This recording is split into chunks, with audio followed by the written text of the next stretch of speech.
What's going on, guys? Welcome back to the channel. In today's video, I got a really great one for you. We're going to be focusing on the stock market here in this video. I got asked on a recent video, what is my investment goals for 2022? How would I invest my money to, grow my wealth in the coming year? And I meant to make this video much earlier, but I got tied up. As you guys know, I've been working on a rental property. I bought a duplex, been doing a ton of renovations there. It's taking a lot of time, a lot of effort, and a lot of money to sort that out. So I haven't been investing as much as I'd like to, but I want to talk about the overall strategy, what I wish I was doing right now, and what I will be doing for the remainder of 2022. So without further ado, let's jump right in.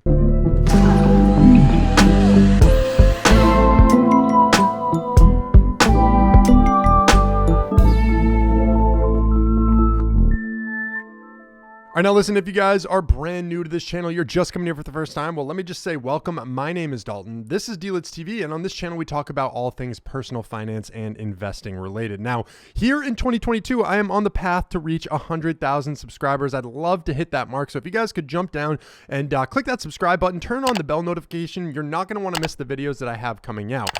And I just want to lead this off by saying, if you are a new investor, you just started investing, over this past year, chances are you're sweating a little bit. You're not feeling like you're in a very comfortable position because maybe your investments are down, and they could be down significantly. But I must say that one of the most important things that I've learned is to keep your emotions out of your investments and just stay the course. So overall, what are some things that I have learned in my investment career, if you will, in terms of what's going on with the market, with the volatility, if you're down on investments, all of that stuff. So sort of my goals and what I would be doing right now, and I'm really kicking myself because a lot of my capital is tied up. I wish I could be heavily going into the stock market right now. Most importantly, dollar cost average. Now, I talk about this so many times, and I feel like a broken record on this channel talking about dollar cost averaging, but this really mitigates your risk when entering the market, even when exiting, if you have an exit plan and you want to slowly sell off. But on this channel, I focus on, blue chip, dividend paying stocks, ones that have established financial backgrounds that, I feel comfortable with holding whether or not the stock market's going up, going down, it doesn't matter. I can continually invest in these companies. And in return, if they're dividend payers, I'm actually incentivized to invest in them because I'm going to be getting a portion of their profits paid back to me. Now, it's very small. It takes a lot of money in dividend companies to actually have your dividend income, increase significantly. And my goal is to one day have my dividend income be able to cover my everyday expenses, so that way I can live financially free just off my dividend income alone. Now, again, that's going to take well over $1 million, so it could take a while to get there, but that's something that I'm perfectly fine with. I understand that up front and something that I'm working towards. Now, again, I'm not going to get there in 2022, but this is an instrumental year.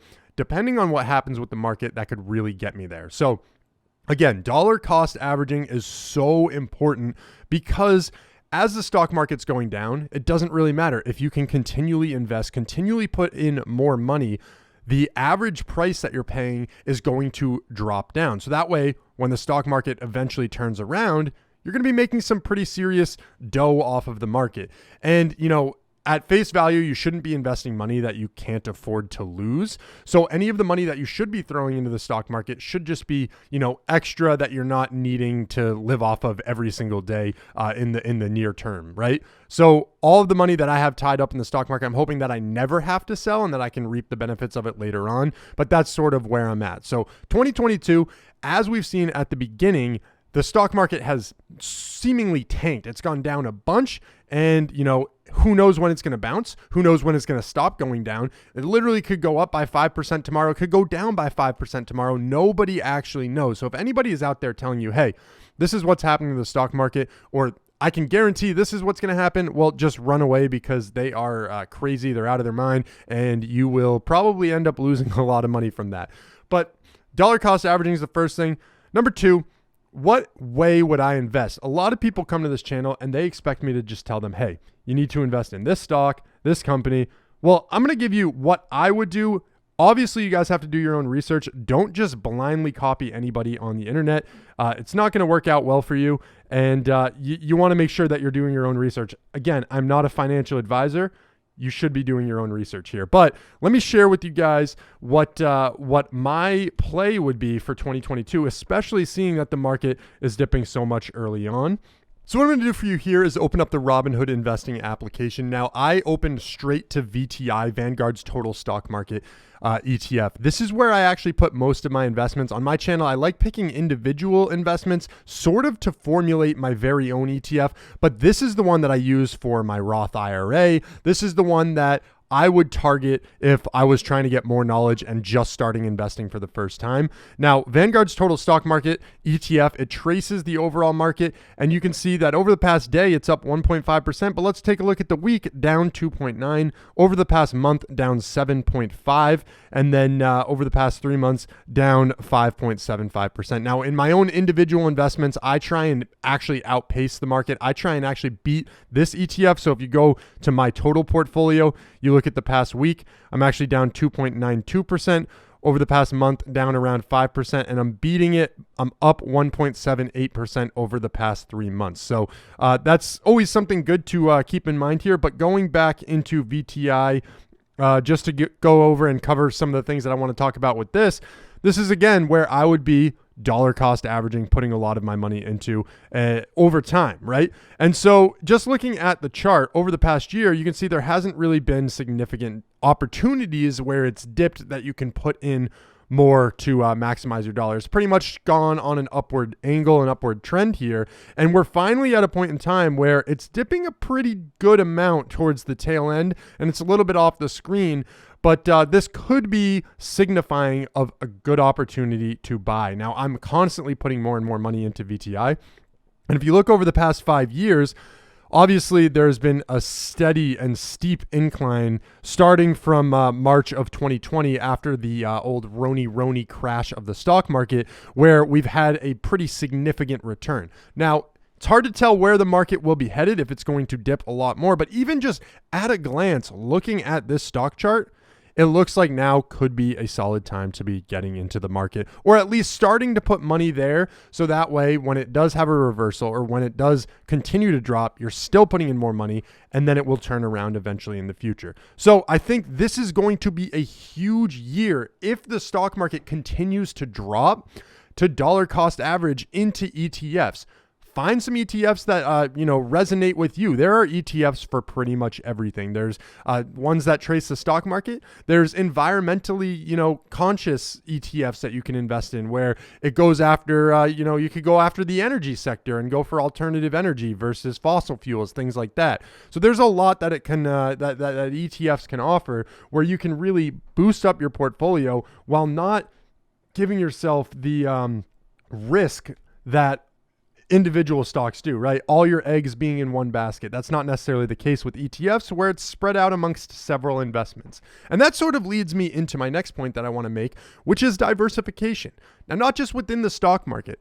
You guys have probably seen the crypto crash and everything that's been going on in the crypto realm as well. Now, I don't want to make this all about crypto and make this a crypto channel or anything, but in 2022, I would love to be able to put more money into cryptocurrencies, especially when they are down.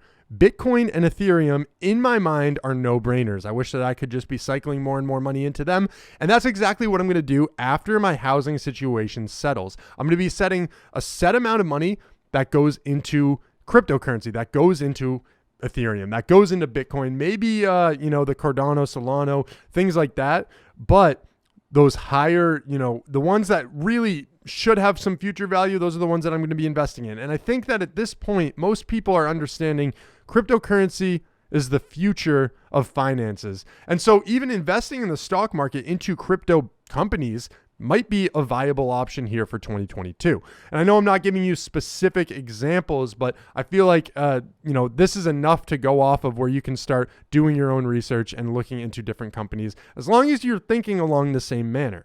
You may be wondering now, other areas that I'm looking to invest and put more money into. Well, obviously this real estate purchase has been taking up a lot of my capital, and I'm looking to secure this first property. I'm looking to move in, have everything taken care of, where I can get to the point where I'm saving up for the next down payment that I'll be making on another rental property. And so my goal is, from here on out, every single year, to be able to buy a new property. And in 2022, it's kind of unclear whether or not I'll be able to get that down payment because of how much I've had to sink into this property. So I'd say towards the tail end of 2022, beginning of 2023, I really want to get another investment property added to the portfolio. This, in my mind, is one of the most rewarding ways to invest, because you're getting a significant, if you find good deals, you're getting a significant return on upfront money. You don't have to put all that much down until you're actually investing. Like the very first property that I bought, this one, I put 3.5% down. I put around, 12, 15 grand. And off that, I'll be able to get a solid return when I buy the right property and I'm not putting as much money down. I'll end up having to be putting 20% down, but I'll be able to make a lot off that up front. Now I know what to look for in housing. I know what to steer away from. I know how to pick a property much better. I can't wait, and I'm super eager to get into the next one. Now, other investments that I'm looking to make, just to increase diversification, I'm going to be investing back into my business. You're probably going to see the quality of these videos, the style of videos, and the amount of videos that are coming out in the future increase.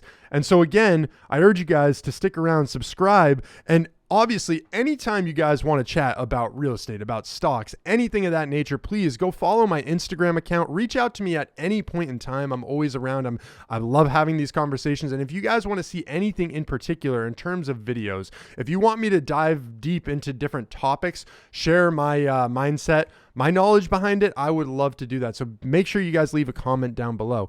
And if you guys did enjoy this video, I know it didn't go super into details. In the future, I'm going to be making a more detailed guide into my exact plan, how much money I'm going to be putting in. And it's all kind of stringent on figuring out this first property to understand how much money I'm going to have left over, when I can start putting more into the stock market. And it's going to be really exciting. I got a lot of great things coming in the future. Again, thank you so much for checking out this video, guys, and have a great day.